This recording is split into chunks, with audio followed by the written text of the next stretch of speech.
Today's marked the end of something very core to many people on YouTube, the video response. YouTube has said the reason they've gotten rid of the video response is that it's not effective. Apparently the click-through rate is only 0.00004%. But is this click-through rate the point? I don't know about you, but it's not the point for me. The point for me is conversation. You see, I'm old YouTube. I started YouTube in 2006. This is a time when the video response element of YouTube and video creation was at its height. People often talk about how YouTube has changed through years, and I think this is very true. It's changed from an equal collaborative community to a fan-based one. I don't think anything negative about that transition. Yes, it annoys me, but I think it's natural. Whenever a community or a site or anything steps away from being indie and into the mainstream, it gets bigger, and when something gets bigger, it gets more attention. The community aspect is still present, but it's being overshadowed by the fan element. And unfortunately the fan element is what is driving YouTube to making the decisions it's making. But what this means, and what really annoys me, is that content creators who are under 1,000 subscribers yet still want to engage in the transaction and in the community are being thrown to the side. I've heard this point being made quite a few times, and I tried not to get involved because I believe on either side of the fence are good arguments why YouTube should change and why it doesn't change. We are being given the chance to put our content out for free, and that is something I do still appreciate.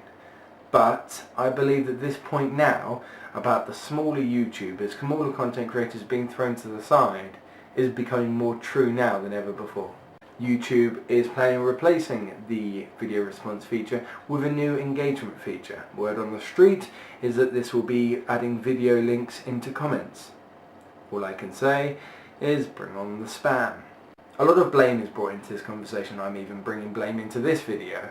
But let's actually break down who is it that we should be blaming. Now, I don't think it's wrong to blame YouTube. I think they're making a few decisions which I don't agree with and I think aren't supporting a lot of YouTubers. However, they are a company who need to make money, as the point I made before is. And I don't think they're the only ones to blame. YouTube is meeting a need.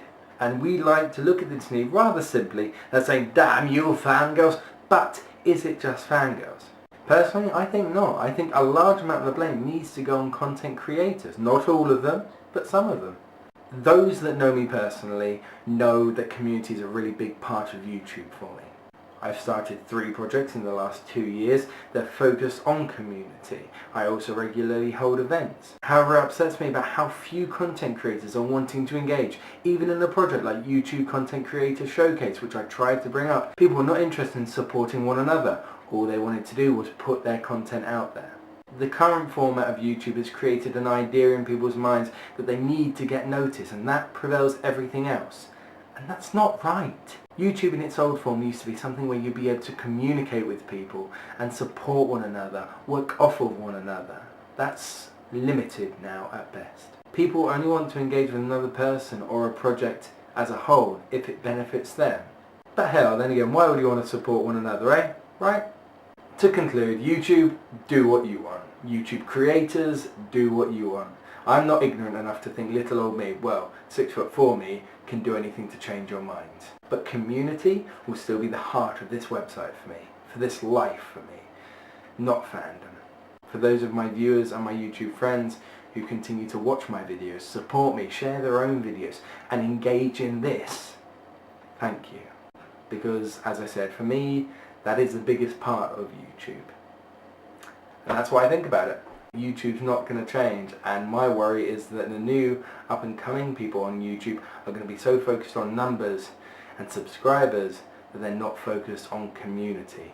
The one last thing I'd like to add is if you're watching this and you're somebody who wants to start YouTube up and you want to be a part of that community which supports one another, which talks to one another, which meets up when it can, message me. Until next time, Waistcoat Wanderers of the Internet, ta-ra.